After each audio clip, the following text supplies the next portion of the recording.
Y si Dios dice que la naturaleza mía es espiritual y Él mismo impartió vida espiritual en mí, entonces yo tengo que, de acuerdo a su naturaleza espiritual, poder manifestarme alrededor mío, con mi familia, con los que están alrededor, y en todo lo que hago y lo que soy, tengo que manifestarlo de esa manera, de una manera espiritual.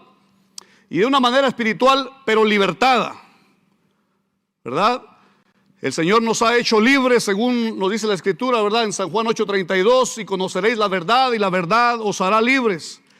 Fuimos libertados de la condenación, fuimos libertados del pecado y sus consecuencias, fuimos libertados de la muerte, ¿verdad? Aquel que le tenía temor a la muerte no tiene por qué tenerle temor, porque Cristo la venció. Entonces es bastante claro que lo que vamos a hablar, usted está muy familiarizado con él. Lo único que sí nos interesa a nosotros saber por qué actúo así. Algunas áreas de nuestra vida no nos gustan. Creo yo que a todos nos pasa eso. Alguna área de nuestra vida quisiéramos que fuera mejor. Si usted de repente es una persona colérica, enojada, de repente rápidamente se exalta y grita, pues no le gusta a usted como usted es. Aunque hay un tiempo en el que usted disfruta de haber controlado el temperamento alto, ¿verdad? Ese carácter. Y todos tenemos un carácter. Gracias a Dios, porque todos tenemos un carácter y tenemos una personalidad, ¿verdad? Misma personalidad que es formada por lo que nosotros fuimos entendiendo a través de nuestra vida. Una personalidad que usted adquirió por los patrones, quizás de conducta, por como usted quizás aprendió, o el nivel que usted haya tenido de estudio, fue bueno también. Y eso es lo más importante. De la manera en la que usted inicia en el reino de Dios, así como Dios en usted le hizo entender el evangelio y usted comprendió la calidad del evangelio, como dice Romanos 1:16, el poder que había en el evangelio para usted libertarlo del pecado, lo entendió. Y lo pudo asimilar aquí en su cabecita. Aunque no tenía mucho conocimiento al principio, pero usted dijo, no, lo que es pecado, y así lo asimilo. Y lo que usted consideraba necesario disiparlo de su vida, no tuvo dificultad para poder aceptar lo que el consejo le decía a través del discipulado y la gente que estuvo alrededor de usted, enseñándole lo que era de Dios y lo que no era. Y no tuvo ningún problema. Pues ese inicio es a lo que yo me refiero. Cuando Dios hace una obra maravillosa en nuestra vida, nosotros quedamos convencidos de su obra maravillosa en nosotros. Por eso es que nadie nos puede a nosotros decir que nos hemos equivocado al encontrar a Cristo. Entonces, nosotros tenemos dentro de nosotros una ley, ¿verdad? La ley de Cristo, la ley del Espíritu en nosotros. Pero también dentro de nosotros hay algo que es natural. Esto natural es lo que en nosotros se le conoce como el pecado que nosotros desde que nacemos traemos dentro de nosotros. Este es el pecado natural, el pecado del cual usted no se va a poder deshacer, pero que ha sido vencido en alguien.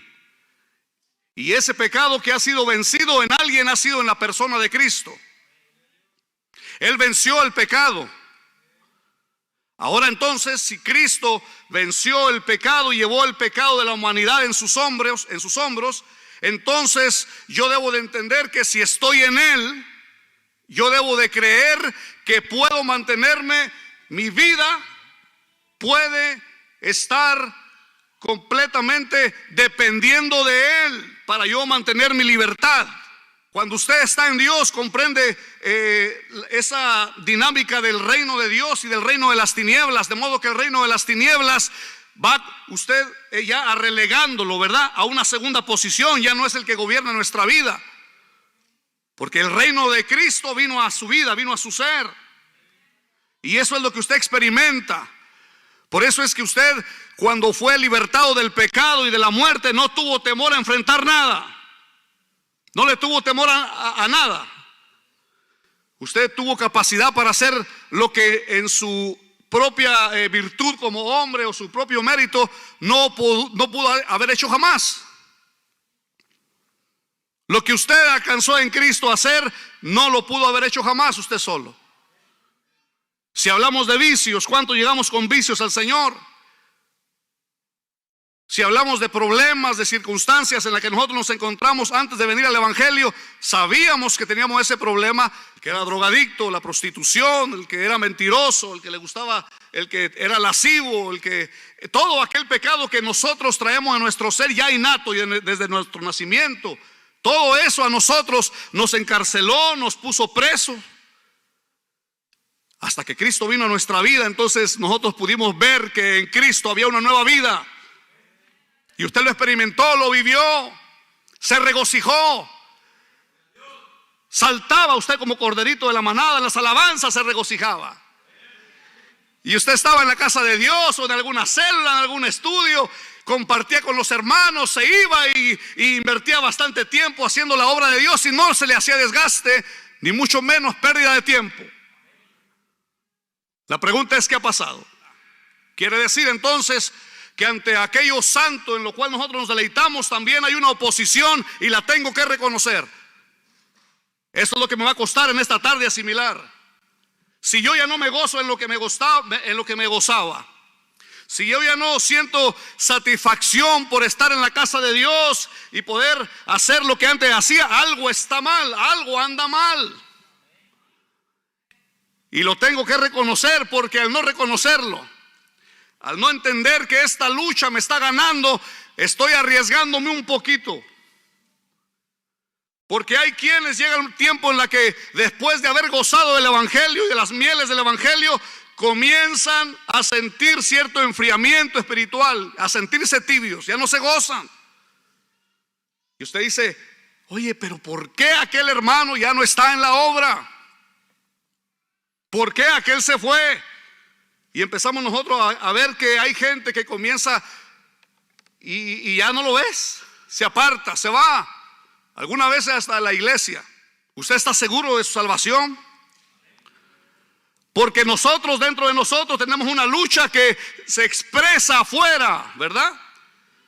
Así como Dios cuando formó al hombre y le dio espíritu o alma, algunos dicen que somos tenemos la tricotomía, como se llama, ¿verdad? Somos tripartitos, y otros dicen que somos dos. La Biblia nos da a nosotros más luz de que somos tripartitos, de que tenemos espíritu, alma y cuerpo.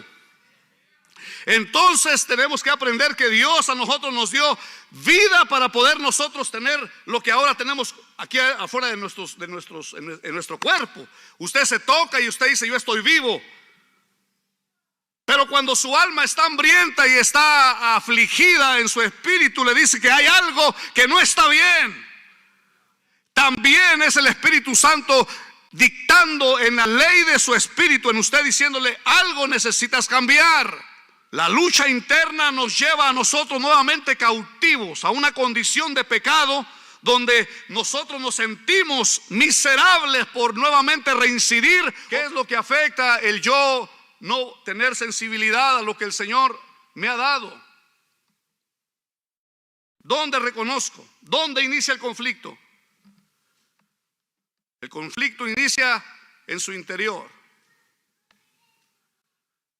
Porque antes de poder usted tocar o ver o tocar o oler o probar lo que usted prueba, hay algo dentro de usted que le da a usted esa pauta para poder hacerlo, no pensar, o pensarlo, hacerlo o no hacerlo.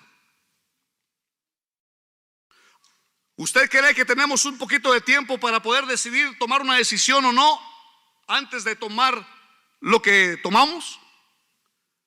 ¿Usted cree que hay un pequeño intervalo de tiempo para poder decidir no o sí a aquello que nosotros vemos?